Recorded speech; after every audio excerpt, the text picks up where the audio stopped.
Thank you, Mr. Chairman.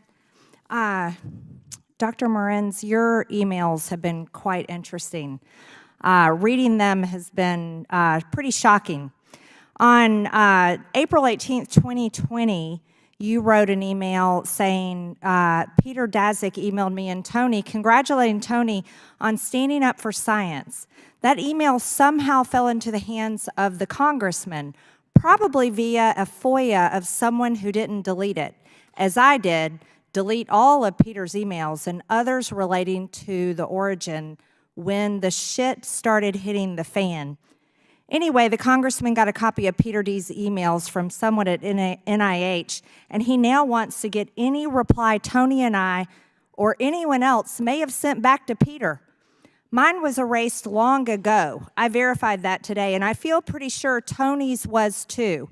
The best way to avoid FOIA hassles is to delete all emails when you learn a subject is getting sensitive. In any case, there's nothing here except opportunities to hassle, harass, and huff and puff. You really got into some opportunities. You also wrote on June 16, 2020, you said, the FOIAs are dreadful and paranoia-inducing. In the old days, we had to do them ourselves by hand. I mean, finding and printing out thousands of emails coming in and going out. Now, they sometimes FOIA text messages, too. Many FOIAs turn up thousands of pages of docs, and of course, most of meaningless. We are all smart enough to know to never have smoking guns, and if we did, we wouldn't put them in emails. And if we found them, we'd delete them. You wrote on February 24th, 2021, you said, you were right, and I need to be more careful. However, as I mentioned once before, I learned from our FOIA lady here how to make emails disappear after I am FOIA'd. But before the search starts, so I think we are all safe. Plus, I deleted most of those earlier emails after sending them to Gmail. Dr. Morenz, who's your FOIA lady? Is it Hillary Clinton? You're welcome. Thank you for the humor. I think, you said about 10 things there, and my brain can't keep them all in my head, but I think I've answered a lot of those questions. That the FOIA, I told you who the FOIA lady was. I told you what she told me. I told the committee that it's impossible to avoid a FOIA, and it's impossible to destroy an NIH document, an email document. Well, Clearly, because we've got your emails, and they're pretty shocking. There you go. I do appreciate humor as well, but you do receive a taxpayer paycheck, and when it comes to work emails, there's a lot of things that shouldn't.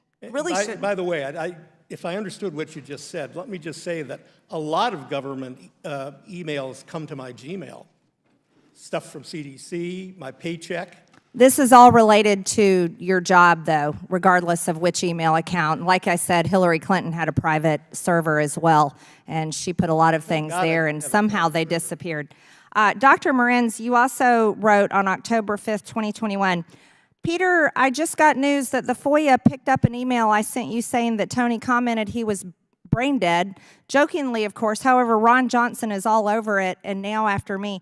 Tony will be pissed, rightfully so. I deleted the email, but I now learned that every email I ever got since 1998 is captured and will be turned over whether or not I instantly deleted it. Gmail, phone, text, I need to scrupulously rely on those exclusively. On July 22nd, 2020, this one was actually pretty interesting. I am actually imbibing a double, or is it a triple, martini at the moment. Not sure of the amount of ETOH because I just poured until my elbow got sore. But the olive at the bottom is hard to see. No hot tub in my condo. I tried to negotiate a jacuzzi, but they balked and I caved. In any case, now that I am divorced, what good is a hot tub or jacuzzi? If I am lucky enough to find a girlfriend, I will spring for a jacuzzi, upgrade my wine cooler, get a mattress that will take more of a pounding, and stop working so hard. In the meantime, I will work at my job of trying to make the boss look good. In the summer of 2020, COVID was raging.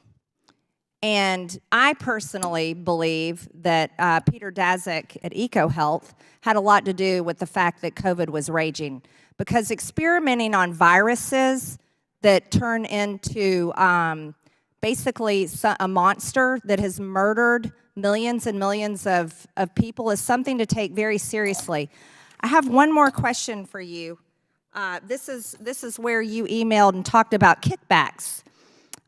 This was on August 27th, 2020, after you were talking about covering up for Tony. You said, of course, there's a kickback. And then you also referenced a kickback on August 27th, 2020. You said, do I get a kickback? Too much fucking money? Do you deserve it all? Let's discuss. Have you made any money off of EcoHealth, off of COVID-19, and off of COVID vaccines, Dr. Morens? Then what were you talking about with kickbacks? That's not a joke. You were talking about kickbacks, and this is something that's very serious. As I said, millions of people died, and millions of people were forced to take a vaccine they should have never had to take against their will. Thank you, Mr. Chairman. Thank you, Mr. Chairman. Nothing creates vaccine hesitancy like ignoring people when they're reporting problems with vaccines that they're being mandated and forced to take. Vaccines that they have to take in order to keep their job. Vaccines that they have to take in order to be able to go to restaurants, go into stores, go into public places.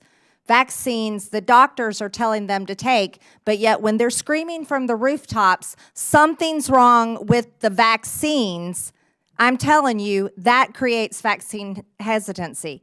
The other problem is when you get censored on the internet or you get permanently banned on social media when you were a victim of a vaccine injury or a doctor trying to report what you were seeing in your patients from vaccines. This chart right here, this represents vaccine reports from all vaccines since 1990. 34 years. This represents reports on the COVID-19 vaccines since December of 2020, less than 4 years.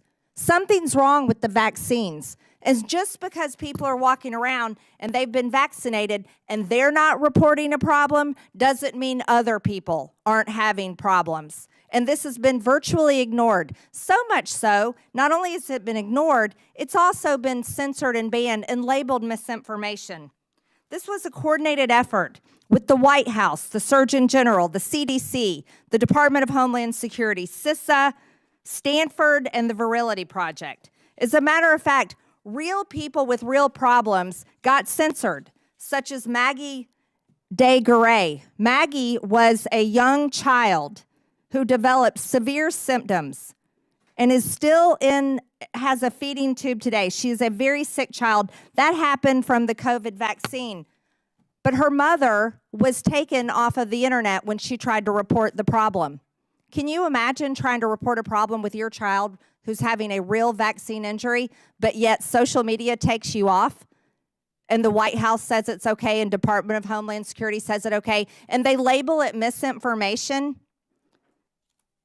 We can talk about funding these government programs and throwing more money at these government programs, but that isn't going to change the fact that vaccines should have never been forced on all these people to begin with.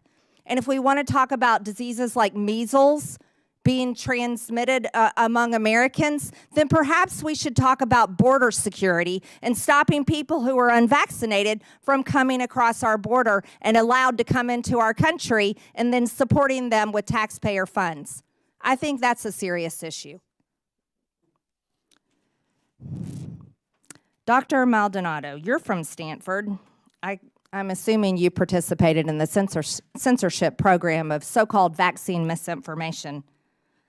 I've got documents here showing Stanford ran a censorship program with the White House, commissioned by Bill Gates Foundation, tasked specifically with censoring content that would drive vaccine hesitancy, including true stories of vaccine injury. Because this project led to the severe censorship of many people, including my own personal Twitter account, by the way, that was banned for an entire year because I apparently spread COVID information, things like information about myocarditis among our military members, neurological problems being reported. And I said that people shouldn't be forced to take a vaccine, especially like when Dr. Winstrup talked about he didn't even know he had COVID until he couldn't smell garlic. That was the case for many people, including myself. I hardly had any symptoms when I had COVID. I certainly didn't need a vaccine. I've never had the vaccine, and I've never gotten COVID since. While some people in our society are more susceptible to COVID because of maybe certain conditions that they have, not everyone should have been forced to take a vaccine, and certainly people should be heard when they suffer a vaccine injury, and they want to tell others about it on their own personal social media accounts. Just a small example of this, Stanford identified and directed the White House to censor 2 COVID vaccine-injured clinical trial participants, true stories of injury, one of whom is a child trapped in a wheelchair with a feeding tube. Stanford, an institution that actively suppressed the repeated cries for help from those who were injured by these shots, is now being sued for it. It's been brought in today as an example. It's pretty interesting that a witness from Stanford brought in by the Democrats today who participated in censoring these true stories is going to give the witness testimony about vaccine hesitancy and about our hearing today on all of these reports. I really don't have any questions today, Mr. Chairman. What I would like to echo is that there are so many people that have suffered injuries from these vaccines, and there's continuing problems. And now this vaccine is recommended by the CDC for children. There's also serious issues with blood clots that are being completely ignored, and it's not misinformation, not at all. And so for all the people that no one ever listens to about vaccines and that were suppressed and censored and banned on social media when they reported it, I would like to speak up for them. Their voices deserve to be heard, and a lot of them deserve a lot more money than the $41,000 that has been awarded to vaccine victims. I yield back. Thank you.